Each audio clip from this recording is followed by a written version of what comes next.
2025 football season is nearly here, and it's time to hear from all of the coaches and players.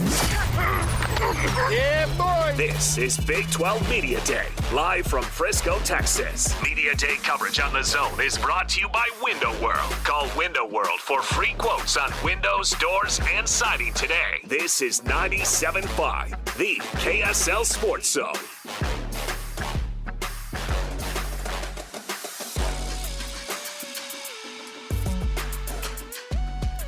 Welcome back. It is Big 12 Media Days. Day number 2, 97.5, the KSL Sports Zone. Hans Olsen, Patrick Kinahan, Alex Curie, thanks for being with us these last couple of days. It's been long broadcast days for you as listeners. It's been fun broadcast days for us. And if you've missed any portion of it, if you want to get up to date on all of the people who made appearances on this program and even hit the podium, and we got to hear from Coach Prime. We didn't even get to chat about Coach Prime. By the way, it's a Win Ticket Wednesday. You can win tickets for a July 13th concert starring the good folks of Collective Soul, the band live, who I actually saw when I was 15 years old in a concert here in Dallas, actually. And then Our Lady Peace, all July 13th, coming to Utah First Federal Credit Union Amphitheater in West Valley. Go check it out. Go to livenation.com and get tickets now or win them right now. 801-575-ZONE. That's 801-575-9663. Caller number 12 gets a pair of tickets right now. You guys, we didn't get to talk about Coach Prime. He went up. It was his one appearance at the podium. And he is very good at drawing a lot of attention, and a lot of questions came from him. They tried to wrap him as quickly as possible. But what does this year's edition of Colorado bring? There's a lot of hype around that program always. Caden Salter, who played for Liberty and beat BYU a couple of years ago, he's going to be their quarterback. He was I think he was a top 10 transfer coming out of or hitting the transfer portal, because they rate guys now in the transfer portal and stars coming out of high school, all those things. So what are your thoughts on Colorado and how they figure this thing out this year going into all this? I think they have a lot to prove, man. I mean, you lose that star power, you got to show you can do it. And they were nice. What did they win, 9 games last year? 9 games? Yeah, 9-3. That's a pretty good season. 9-4 with the bad bowl loss against the Cougs, but yeah. Oh, yeah. I always go regular season. I just look at the rate. But, I mean, the bowls count. I understand it. Why didn't you ask your broadcast partners to come over? You know, Estridge was right in front of us, and you didn't even ask them to come on the air, man. I know. You know, with Deion, I think in a day of not paying athletes, I think he'd have been more successful as a recruiter. Yeah, now he's got to compete with that. He even said, did you hear him say about Joey McGuire? He goes, hey, man, Joey, could you pitch me a little bit of money this way to get some of those recruits you're getting? Yeah, and he also said, we need a cap. Yeah. We need a salary cap because these kids are getting crazy money and crazy offers. Coming from a guy that was all about the money. Coming from a guy that was selling his soul for money. But he's also one of the best, he's managed all of the deals he's ever gotten. And he's taught all these kids how to manage deals when they come in. You're exactly right. He's a businessman. And so I think that without paying athletes, if it was just about Deion, first of all, I think he'd have found a way to pay them when others weren't. And second, and maybe that's a wrong calculation. But and I'm not saying that in a deceitful like a cheating way. Like a cheating way. I'm just saying, like Deion would have found every loophole, every single loophole, to try to take care of a kid, and then he would have used that big presence of his to, bring kids to that university. And so I think where you can now pay athletes, I think it neutralizes it a bit. I was living here. He brought Michael Irvin with him, by the way, to the press conference today. I've heard of him. Yeah. He's got a plaque on the sidewalk outside. He does. Prime does, too. I lived in this area when those guys were playing together, and when this team, this Dallas Cowboy team, was something to be reckoned with. They were a big deal then, weren't they? But 92 to 95, when they won 3 titles, and obviously he was only part of one of those teams. But one of the things that was interesting about Prime and his time when he was a pro was he's exactly like he was then as he is now. There's some other wisdom there that he brings, but there's a vibe that his players can't help but gravitate to. The only thing is that they got this Caden Salter guy, and after you lose a Heisman Trophy winner, and after you lose a fifth-round draft pick quarterback guy who thought was going to be a little bit higher. But after you lose that, like, the fall-off is real. It's very difficult to pick up where you left off. It is, but I would sign with Deion Sanders right now, and I'd play for him right now. If he recruited my son, I would be more than happy to have my son sign for him and play for him, because I do believe that he would go to absolute bat for you. If you were very diligent in receiving his advice and doing what he asked, and if you were loyal to the program, I think he would slaughter a goat for you. Honestly, I think he is that type of guy. I think he's extremely loyal. And so I would have no problem playing for him or sending my son to play for him. I love when they ask him, they're like, what kind of things would you change in the college game? He's like, they need to wear their pants. They need to wear their pads on their pants. Have some respect for the game. Man, he was so flash. I think he forgets. And I think that's, if you go to Colorado and play for him, you got to be prepared for him to be always the biggest show. Yeah, even when you're his son or pseudo-son in Travis, he's going to outshine you. Right, and there's always going to be something going on that might get in the way of football, winning football. Is there lasting success at Colorado if Prime stays there? Is there lasting success at Colorado if he doesn't stay there? I mean, like, I don't know what that program looks like in the Big 12. I just didn't think he'd stay. So now we were all watch the experiment. Right? And I think that dogs him a little bit in recruiting. Now, I realize you can transfer immediately, but still, why go to someplace and then have to start over if you don't have to? The rumor is that and he's got health issues apparently. He's been away. He's at his ranch. Everybody else is in the city where they're working. He's not. So wasn't there a minute that people thought he might take this Dallas job? Yeah. Don't know. I mean, that's going to be. I think people. I thought he might leave the college game. Yeah. But I don't. I think he's smart enough to know he won't have the influence on a pro athlete. I get that. Plus, he's starting to get close to 60 now, so that's crazy. It seemed like that ship has sailed. But you're going to be used to commotion and noise around the program with him, and that's something you're okay with. That's fine. I've heard it from both sides. I've talked to kids that played for him, and they just got tired of it. And if he wasn't, you weren't one of his guys. You know why else I'd play for him? That Alamo Bowl number, 8.5 million viewers. And now a lot of that's BYU. Yeah, well, but it's also Shadur and Travis, and he didn't have them this year. But 8.5 million. Well, he'll have them until he loses. I think you'll have those eyes until he loses. Yeah, I think any team that wins a national level will have those, but I question the ability to sustain it over a long period of time. Anybody can build a season or two and do all that. That's what Dillingham was talking about. He didn't want to hear about what happened last year. Great, whoop-de-doo, it was awesome. But he's done right, and Dillingham has done nothing that every single one of his predecessors hasn't done. It's just he's done it a little quicker. But what does that mean? And if they have a good season this year, well, a lot of their dudes in Tempe are seniors. What are you going to do next year? The great programs in the country just crank it out. And then, maybe they have an 8 or 9 win season as their low point, but not totally bottom out. So it's cool to see. Of the 4 teams who finished in first place last year, I believe in Iowa State the most. Gosh, we haven't even talked about Matt Campbell and Iowa State, Rocco Beck. And yeah, I believe in them. I picked them second. I have a faith that they are a good football program, and they're consistent, and they're out of the way. And they don't get any publicity. They don't get any ratings because they're in Iowa. They're not even the biggest program in their state. That's the reality of it.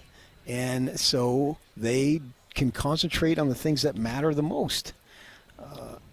I have to see, can Colorado, can BYU, can ASU sustain it? I would have believed probably in BYU more, but the quarterback situation throws a wrench into that. And Kalani has proven it, though. I mean, he's had double-digit win seasons, 3 here recently. The other guys haven't. And so what are they going to do? What is their level of consistency? They've got to find it. And plus, I'm always a little suspicious of teams that win one bunch of one-score games. It seems like things have to go your way to win a bunch of one-score games. If you start winning 3 and 4 and 5 one-score games, I'm hesitant to think you're that good the following season. They play you. BYU goes to Boulder. They do early, right? And then you've got September 27th. Yeah. And then you've got them making the return trip to Utah this year for the Rocky Mountain Cup. Colorado. Colorado. And Colorado put it on Utah last year. Yeah, absolutely. And then Kyle says, best team we've played this season by far. Zing. I was there when he said that. I couldn't get that tweet out fast enough because I knew BYU fans are going to wait a second. But if you look at it from Kyle's perspective, Colorado scored a ton of points on you. You scored 2 touchdowns, and you had a kick return, and you beat us by 1 point. So I can see where Kyle's coming from. Oh, yeah. Colorado looked better against Utah than BYU did. Part of pride, or a point of pride for Kyle too. I mean, he just doesn't lose to Colorado very often, and obviously the stretches that he's had. One of the teams that he's I think owned, it's been 3 times. I think one of the teams that he's owned in the Pac-12 and in the history of playing that team, they got him way more times than which they lost extends him. into the Big 12 now. Yeah. And so that was one of those moments, I think, where Utah fans went, "Oh shoot, now it's a really bad year when Colorado beats you." That was the feeling, like. Yeah, but it was a good Colorado team, and I think got the Heisman Trophy winner. I think the Utes were they had been reduced to accepting that they weren't going to be able to win that game. They're just trying to keep it competitive, and they did for a bit. Freshman quarterback hadn't played, up and down, sick that week, blah blah blah. And so they did about as well as they could. Barton had an interception early on, but they had no offense. They couldn't punch it in. They couldn't even get anything in that situation. I wonder how Colorado does when it comes to the competing in the NIL space, because, Hans, to your point, phenomenal job, from the cult of personality that is Prime, right, where you go, people want to be here, man, because look who the freaking head coach is. It's a no-brainer. Well, that works. But that works both ways, though. But that's what I'm asking: does the NIL stuff? Is it there for Colorado? Is it a program that at first they were like, we don't know how we're going to pay this guy? No, because look at what the athletic director said when they hired him. We don't have the dough for it. We don't know how we're going to do it, but we're just going to do it. No, they've done it. And they've been able to extend him and keep him around, but. I think we're all just a little bit hesitant to jump in on this and say that it's going to be a continually successful program. I can't say that. I want to see more. I've got Colorado, whether it's 12th, 13th, 14th, 15th, or 16th. They're down near the bottom. You got to have them at 10. Yeah, they I would say lower half. I wouldn't necessarily go bottom. Would you go lower third? Because I've got them lower third. What is lower third? With a 16, do the math for 13 through 16, yeah. I would say no. I'd go in the 10 through 12 range right now. Put them in that situation and see what they can do and see if they can get on a roll a little bit, and this quarterback can hit the ground running and recapture what he had at Liberty. Now the schedule's going to be tougher than he had at Liberty. I understand all that. But yeah, I'm not willing to count them out just yet because they were a good team last year. They were more than a two-man show. I have the belief that those two, along with the coach, provided that team with so much swagger that people were intimidated.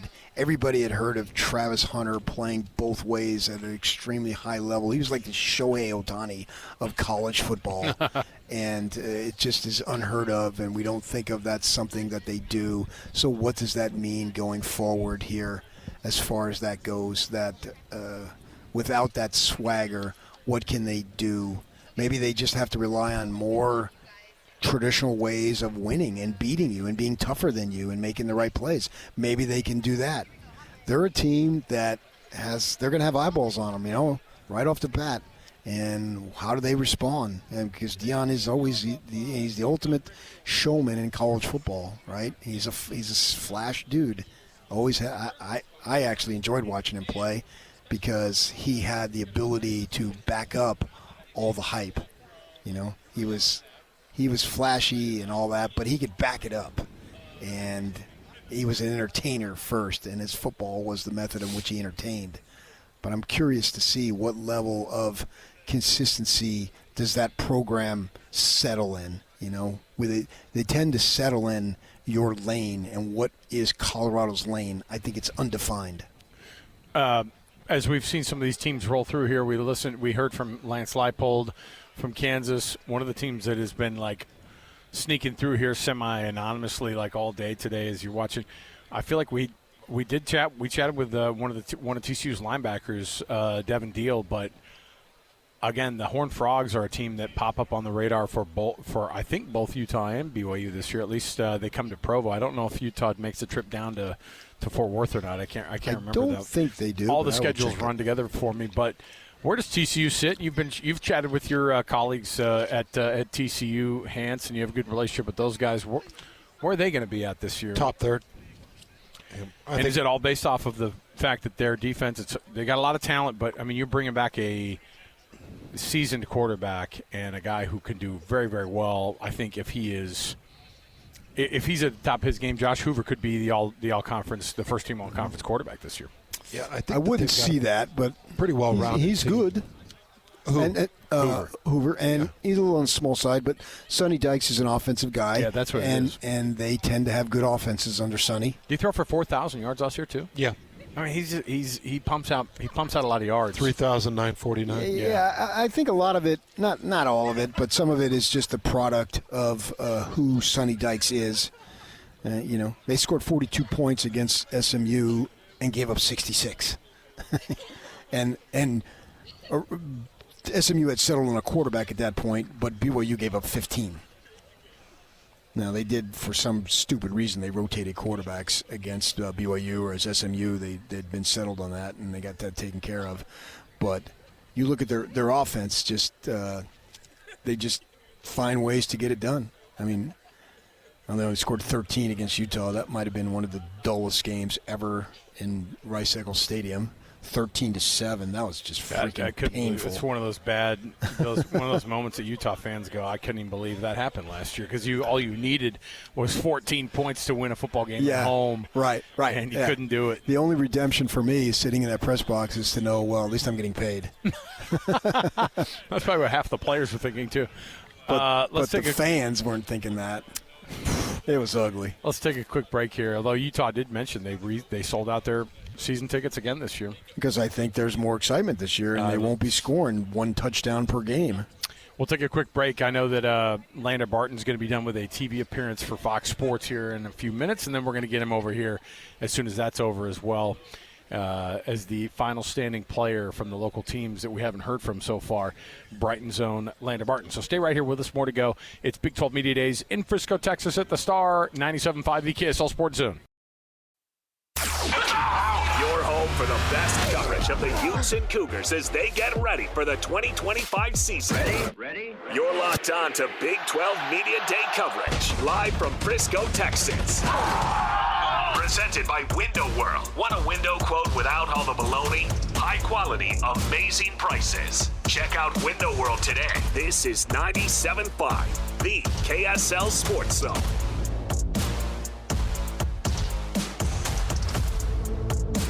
All right, welcome back. It is the Big 12 Media Days live here in Frisco, Texas. It is 97.5 the KSL Sports Zone. Alex Keary and Hans Olsen and Patrick Kinahan joining you here on the program, anticipating Lander Barton in just a few minutes here. We'll see when his TV appearances.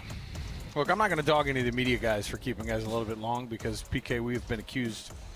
I wanted to make a little bit of an announcement. It's a breaking news situation? Yeah, it's a sad story for those folks who know the man. But John Colosimo, the field at Juan Diego is named after him. Oh, yeah. Mm-hmm. He passed. Is that Colosimo like the food producer there in Salt Lake? And the Juan Diego people. Now, he was he helped found the Skaggs Catholic Center. And he was the football coach there for 21 years at Juan Diego, served as vice principal at the school. The field is named after him. Coach Ronnie Mack is really close with the Colossimos, His too. daughter works for Kyle Whittingham in the U of U football program. My wife knows his wife. They're friends. Anyway, a lot of people in the community would know him, and I had known that he had been sick. He was in hospice care, and they put that announcement out today. And I know a lot of people in the community know the extended family. We're very prominent U of U people for many, many years, for decades. So John Colosimo, legendary football coach at Juan Diego, has passed. How old was he? I think it was like 68, 69, somewhere in there. It's pretty young. Yeah.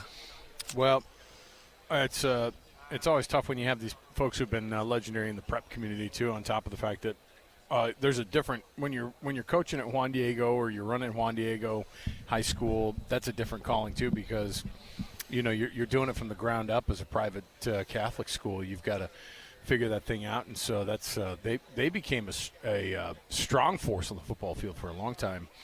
Yeah, I think he's won 8 state titles. That's crazy. Him and Roger DuPay, I want to say, both are tied. Oh, okay. DuPay up at Skyline. They each had 8 state titles. That's crazy. Yeah. Well, thoughts with the family, and that's tough news to hear, and obviously it's a tough one when you know who. When you know what the influence that he had on Juan Diego High School. We're here at Media Days here in Frisco, Texas. Hans Olsen, Patrick and Alex Curie, thanks for being with us on the program. I want to say that, and again, we're waiting on Lander Barton coming out of his TV appearance. But I also was looking at this, and I was wondering about, of all the different teams that came here to Media Day, I think there are a lot of teams that wanted to get in front of the microphone, and I think there are a lot of teams that tried to avoid it. You know what I mean? Like they don't like the attention, although I don't know why you'd bring young men here and administrators and head coaches and things and not put yourself out there as a brand. But I do think that there's a media poll aspect to it. And then I think there's a lot of teams that go, I don't really want to talk. I don't want to talk about how the hope is the future's bright for us, because I don't know that. And 2, I want to kind of show up and be a little bit under the radar. And not that Coach Whittingham can do that with us, because from a local standpoint, we're always going to try to run him down and have that conversation. But I think Utah's one of those teams that goes, you know what, underestimate us at your. I say at your own peril. At your peril. That's what I've been saying, because I think it's true. I think there is an underestimation of the Utes, and that's another program that just loves to be the underdog. They feast as the underdog, Kyle. Just for whatever reason, that's something that they always respond to.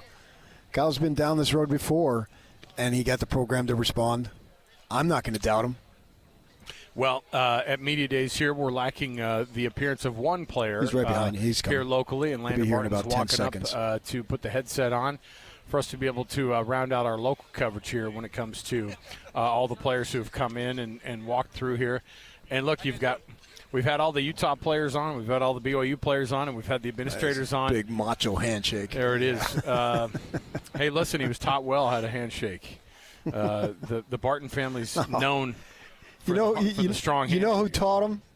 My wife had him in the 6th grade. Oh, really? Yeah. That's Miss Kinahan had you in the 6th grade? She did. Was she strict? No. Her husband was like coming into the schoolroom and was annoying. She had told me, literally in the 6th grade, and they taught PE, and you introduce various units, tennis, basketball, whatever. And she said that every time she'd have Lander illustrate what she was trying to teach, and she would say, okay, here's what you do, and she wanted somebody who could do it, so she said she picked him because he had all sorts of coordination. Yeah, so I've known this guy was going to be in the NFL since he's about this tall. What was this? Was this Butler Junior High or something? Albion. Albion Middle School. Yeah. Albion Middle School and Brighton High School's own Lander Barton joining us on the program, University of Utah. Growing up, when you'd come through schools that maybe Cody was there or any one of the Bartons, were you kind of like they were like, oh man, you attend class more, you're less of a class, or was it more like, oh, you're not like your brother Cody, or you're not? Kind of. Cody was kind of the wild one of the bunch, though. There you go. But, I mean, we're all pretty similar. Are you? Yeah, like, I feel like we were raised well by our parents to be respectful and, like, good students, go to class most of the time. But, yeah, no, I had some instances like that, but for the most part, kind of just cruised through. Well, tell us a little bit about what 2025 looks like, man. I mean, this Coach Whittingham was pretty funny when he was talking about defense. He goes, I think offensively we've got some work we got to be done, but that's why we made some of these, we've got a lot of work to do on offense. The defense, we've been pretty good for decades. Did you hear him say that? He goes, we've been pretty good for decades, so I think we're going to be okay there. Is that the way you guys kind of approach it? Obviously, the work has to get put in, but you look and you go, our defense wasn't an issue last year. We want to get better as a unit, and then what do you want to do individually to get better? I mean, we kind of always look at it as it's a new year. It's a whole new defense. I mean, it's the same scheme, but it's a lot of new faces, so you kind of got to approach it the same every single year, expecting to get better, expecting to improve. But I'm excited for this season. It's looking really good, and I'm excited for the boys, and I'm excited for the offense. It's a whole new offense, new scheme, and it's fun to compete against them. It's a more modern style versus what Utah's been known for, and so it's been really fun. Yeah, I would say you'd have a front row seat to that offense during the spring ball and all that to be able to see what Dampier and these guys, Jason Beck, can do. And it does look like it is new. And just how much of the newness has created an energy on the football team that maybe you didn't have, because obviously something had to change and get better. Oh, it's completely different. There's like an excitement or a vibrance to the team now that wasn't there. And it's just awesome to see. I mean, the practices in spring ball were amazing. It was fun to compete versus offense of that caliber and the up-tempo stuff. So I thought it was good for the defense and the offense. How much do you feel like you've got to prove, Lander? I feel like I got a lot to prove. Yeah. I mean, I feel like you're never really truly proven until you're retired. So, I mean, I feel like I have years of things to prove. You could have possibly submitted your name to the NFL draft if you wanted to. And for guys that are in that position, we've been asking a couple of the BYU guys that came back as seniors, and this will be your senior year, hard to believe, but it's true. That does go by fast, that they got some word on what they needed to work on. Did you get word? Now, you got your brother who played in the NBA or the NFL as a linebacker, but I'm wondering if you got some feedback what you need to do to put yourself in a better position to make the NFL next year. Yeah, I got all sorts of feedback of what I need to do.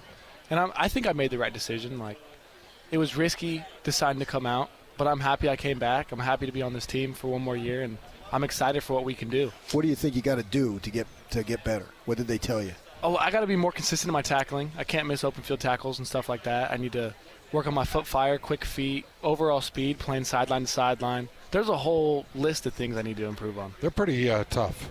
Yeah. When you're getting those reviews, they're tough. Yeah. And it's a hard pill to swallow. You're always like, I kind of thought I had fast hands. I like foot fire. I love that term now. Why is it saying I have sluggish hands? Do you get a more honest breakdown from your family or from scouts? A mixture. Yeah. Because, like, with my brothers, we try to not nitpick each other. But for me and Cody, we play the same position. Yeah, so sure. Yeah. How about your father, man? He tries. He's told me stuff about you. He tries, but he don't know. I love that. But He doesn't know. I see him at the airport. I've moved traveling. I've seen him a few times, and we'll talk. And I'll say, oh yeah, but what about this, and this? He's probably listening right now. He's been texting me all day. Oh, that's funny. So you've got a unique group to play with, too. Logan Fano's going to be off the edge. Lavani Damoudi, he's ready, right? Oh, yeah, I'm excited to watch him. He's healthy. I think we're all excited. And the reason I ask, you've got a lot to prove. We were looking at the Big 12 preseason all-conference team that was put out, and there's not a BYU linebacker, there's not a Utah linebacker, and I'm looking at the collection of BYU and Utah linebackers, I'm like, what in the heck, I man? know. Like, it's the best group with you, Lavani. Yeah. You go to BYU with Jack and everything that they've got going on. Oh, we got good backers in the state. Oh, this state is unbelievable with linebackers. But how does having a Lavani Damoudi next to you or a Logan Fano next to you or just up in front of you, how much does that change what you're able to do? I mean, it's just a comfortability thing. because they're both vets. They know what they're doing. So, I mean, it's different playing with younger guys when you're still trying to help them learn the defense or get them lined up versus playing with vets. They know where to be. They know what they're doing. So it kind of makes things a little bit faster and smoother. And, I mean, they're great players, too. Levani's a proven great linebacker. Logan's an incredible pass rusher. So it's just fun to have them. When you watch, the expectations at the University of Utah is maybe the toughest nails teams in the country, certainly in the conference, and then you see kind of like where last year was, and obviously did coming back did a lot have to do with it, not just in developing yourself, but also looking and going, I can't walk away after a season like last year from a wins and losses perspective. Yeah, I definitely thought about that when I was thinking about it, but I also knew I probably wasn't ready. Maybe not mentally or anything like that, but just maybe my game wasn't ready. Like, I need to come back. But then also, that bad taste in my mouth from last season, I didn't want to end it like that. What does Morgan Scalley talk to you guys about when you guys get in defensive meetings and that guy is as smart as it comes when it comes to scheming defenses? What does he talk about with you guys about improving as a team? And because everybody looks and goes, oh, they'll have a good defense. It's Utah. But how do you keep that edge? I mean, the big thing right now that we're trying to focus on with the defense is really just coming together as a unit because there's so many new faces with the portal, so many new guys on the team. So it's really, in the long run, the teams that are going to win are the ones that are closest together. So, I mean, we're just trying to build that true bond between our defense and also with the offense, too, because, I mean, it takes an offense to win a game. So we're just trying to become really close as a whole team. How about Hall, too? We hadn't mentioned him. He's made some plays for you, too. Speak about him. Oh, Jono's a really good player. I'm excited to watch him. He's going to be special. He's going to make a lot of money one day. I love how you guys get a kick out of each other's talent level, too. Like, that's really fun to see players look at each other and go, that guy's really good. He's going to make me better. That's part of the thing, too. Yeah. Jono's just a ball. Like, he's naturally gifted on the football field. Give me one flaw of Smith Snowden. I'm going to give you time. Bad dancer. I'm pretty sure he's a good dancer. He's a really good dancer. That's hilarious. Awkward with women. Probably not. I think he's pretty smooth, too. He's really he just stays away from him. He just stays away from him. There might be no flaw. I can't think of one. I know. We were interviewing him, and I've known him since he was born. And we were talking to him. I'm like, just looking at this kid like, come on, there's got to be something. I haven't been able to find anything in his 22 years of life. But nothing. Talk about a guy just having a really classic character behind you to clean up any mistakes if there's any problems in zone or breakdowns. Oh, I know. Smith is going to be there. Yeah. And he's incredibly athletic. I mean, he's smart, too. Like, sometimes you can't teach, like, football instincts, and he has it. He does have it. Yeah. You guys have probably only had spring, obviously, and that's a tough thing to really go off of because we kind of halfway look at spring and go, I don't know what goes on there. If that's a real kind of indicator as to where teams are when camp starts up here. What have you seen from Devin Dampier that you look at and you go, okay, I'm glad this guy's on our team because he's going to be a nightmare for some people he faces. Yeah. That dude's just a playmaker. I mean, he'll extend plays with his feet and his arm. So, I mean, it just makes it tough. Like, us playing against him in the spring, you got to cover the pass on third down situations, but then you also have the threat of him just taking off and running. And he can make dudes miss. Like, he's fast, he's shifty, so he's got it all. You're quick, but, like, when you see him, was there a level that you go, oh, now I see why we brought him in? Yeah, I've seen some of the stuff he does. I'm like, it doesn't make sense. I love that. You know what I think is cool, Lander? When you're a freshman, man, you're pretty quiet. And now you're going into your senior year, and I've seen this for many kids over the years, the transformation, like when they get in media settings, when they first start out, they're sort of soft-spoken, really don't know what to say. But it's clear you've matured from this perspective. You can speak to people now, and this is no big deal for you. You're comfortable. Is that something that just happened naturally? Did you work on it? Because people want to hear what you have to think. The family's well known in the community as football players. Your mom obviously was a great athlete in her own right in 2 sports. And so you got to carry on that tradition. And your sister, all that in volleyball. So you're expected to be a Barton, so you got to speak up. I mean, it was a little bit of, like, naturally kind of growing into it. But then also I've tried to force myself to go into uncomfortable situations, which is speak good. up. Because, I mean, my family will tell everyone I'm the quietest out of everyone. Right, and you're the youngest. Yeah. But, I mean, I've had to learn to actually speak up. And because I don't love public speaking. It's not my favorite thing. But, I mean, I think I've gotten better, but I still have you have a lot to go. Yeah, I mean, I can see it. You weren't like this 3 years ago. Yeah. You were quiet. Yeah. And now you're like you're a kid as opposed to a man speaking to other men about football in this situation. Your final year of eligibility, how much does the rivalry game mean to you in this last season? Oh, I'm excited. Yeah. I'm excited to play there, too. I don't even know if I've watched a game there. You've never watched a game in LaBelle Edwards Stadium? I don't think so. Never played there? Never played watched there. one there? I'm excited. Yeah, that game's going to be high level. What was the lasting impression as you guys walked off the field against them last year? They were robbed. No, it was a tough one. It hurt. Yeah. But, I mean, just take it on the chin, move forward. It's kind of the way the season went, man. You guys were this close Yeah. to winning a bunch of games, and something always came up. When you found out Cam Rising was done again for the year, how deflating was that? It was for sure deflating, but, I mean, there's nothing you can do. All you can do is keep moving forward. I mean, just kind of make sure he's doing okay, because I love Cam, and I know that was the last thing he wanted. But it was tough, just because it felt kind of like a repeat from the year before. Yeah. But Did you feel like at that point it was going to curtail this season, or did you think because the cupboards had gotten bare and you're going to a true freshman, and that was tough, but did you think, oh, we'll be all right? I thought we'd be all right. Like, I praise Isaac for what he did. He was put in a tough spot, and Very. I thought he did well. Yeah, very tough spot. Lander Barton joining us here as at Media Days as we try to get a little bit more to know about this Utah team. It is a lot of returning talent to the team, but a lot of new guys too. Yeah. I mean, it's interesting to see every roster has this thing where it's like, yeah, we have returning starters, but I have a bunch of guys that I've had to get to know this spring, and into practices, and so it's going to be an interesting thing to see some of these guys that you're going to have to get to know. Yeah. Besides the BYU rivalry game, we had the ASU guys on yesterday, and I think at least a couple of the players had mentioned, like, okay, there's some games I'm going to remember beating Utah and beating BYU down there in Tempe, and obviously that was a huge one. And then BYU doesn't play ASU, do they? They don't, no.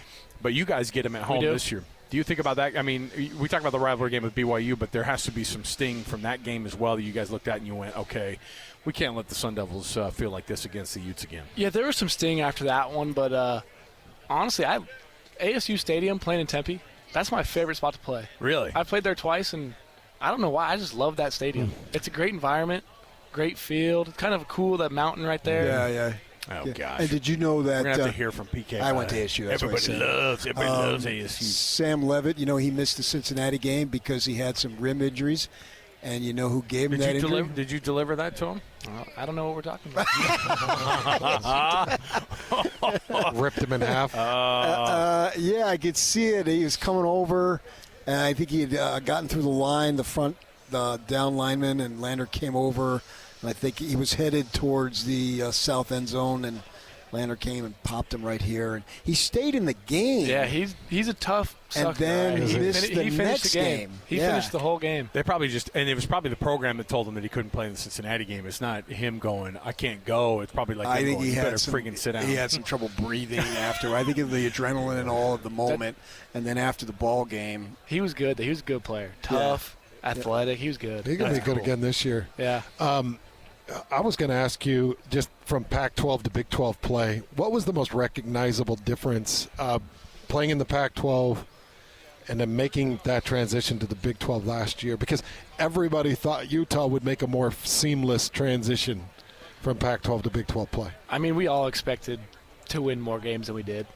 But, I mean, the transition itself, I didn't notice a whole huge difference other than a couple travel trips were a little bit longer than trips in the past. I mean, it was good competition, which we expected. I mean, it's a good conference. yeah, And the Pac was always a fun conference because it was just everyone beating everybody. yeah. And last year they had a bunch of stud running backs. This year there's like 7-8 quarterbacks. ESPN has a story that they wrote today up on the website. I was reading it earlier. The number of quarterbacks in this conference that have experience, 2 to 3 years of starting experience, it's going to be really tough on every defense. Your defense could actually be better as a team, but not be statistically better because of the offenses that you're facing this year. Like every year, teams are just getting better, and the quarterbacks are getting better. I mean, it's unbelievable. I think every conference is probably having the same thing. Like there's just bigger and better quarterbacks every single year. What kind of quarterback would you rather play against defensively? A quarterback that sits in a pocket and throws, or do you like a quarterback that'll move around a little bit? It's tough. I don't know. The quarterbacks that run, it makes it hard because you're defending two different things at the same time. But then quarterbacks that can sit in the pocket and just pick you apart, that's also tough too because those dudes are they throw bullets, they throw darts all day. Mm-hmm. So, I mean, there's some give and take on both. How many pick sixes do you have in your career? 2. I think you were the one that, and Smith got one. He got the streak. He continued. I was going to say you got the streak going. Smith got one at UCF. He brought up, and I said, "Yeah, but Landers is the one that everybody really looked at and went, thank heavens they got to year 20 or whatever." Yeah.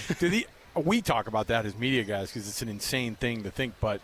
Do you guys as a unit take pride in that kind of thing? I can't imagine that getting a pick six would be a bad goal to have as a team anyway. I mean, we always talk about in the locker room who's going to extend the streak. And that's fun. 2 years in a row, right here. 2 years in a row. What was the one the year before? Weber State. Oh, okay. Oh, this is game 1. Yeah. Game 2. Or game 2 of the season. Yeah. Oh, yeah. He thought he had one against Colorado, but he got tackled. Oh, come on! What happened? PK bring that up. Come on! I think it was the first play of the game. I didn't get tackled. I ran out of bounds. How did that's where the foot fire came up during the off season. He wanted to get back. Well, I think it was the first play from scrimmage. I think it was. Yeah. I thought that's why Miss Kinahan brought you up front of class. They didn't have the hurdling. Let's show us how they didn't. Okay. Let's show. Hey, Lander, show everybody how pick summer six school. Goes. Don't run out of bounds. Don't run out of bounds either. So run over the quarterback. Lander Barton. Utah linebacker going into his senior year, and it is fun to watch you grow and come along here, and we really appreciate all the time that you've spent with us, and we're looking forward to this season. We're looking forward to this Utah team being back at the top of the tables too, man. It'll be special. Has your strength and conditioning changed at all? Is it? Oh, yeah. It has? Yeah. Yeah, I'd heard that there were some changes, but kind of. Oh, what do you mean? Like just how much different is your strength and conditioning? Like personally? Yes. Oh, I'm way stronger, way better conditioned than I was conditioning-wise, I'm around the same. Because when you're lighter, you could run forever. Yeah. He But basically just asked you, how much you bench, bro? Yeah. Hey. Yeah. Where's your bench at? Where it needs to be. Yeah. No, come on. He was about to say it. Are you I getting know, but I got to look out for the kid. Are you getting into the force? No. Come on. My arms are too long, dude. He's looking for that 225. He's just looking to get that 225 rep. Because I remember when Cody got in the force, we all talked about it. Oh, he's crazy strong. Cody was crazy strong. Jackson was even. Jackson, you're not going to be able to even catch Jackson. Jackson has a strong leg. Are you faster than Cody, though? I will be. Nice. I love it. Hey, Lander, good luck this year, man. Stay healthy. We appreciate you coming on the program. Thanks, Lander. You. Thanks for having me. We'll take another break here. We'll come back. We've got more right around the corner. Stay here at Big 12 Media Days, 97.5 the KSL Sports Zone. Stay with us.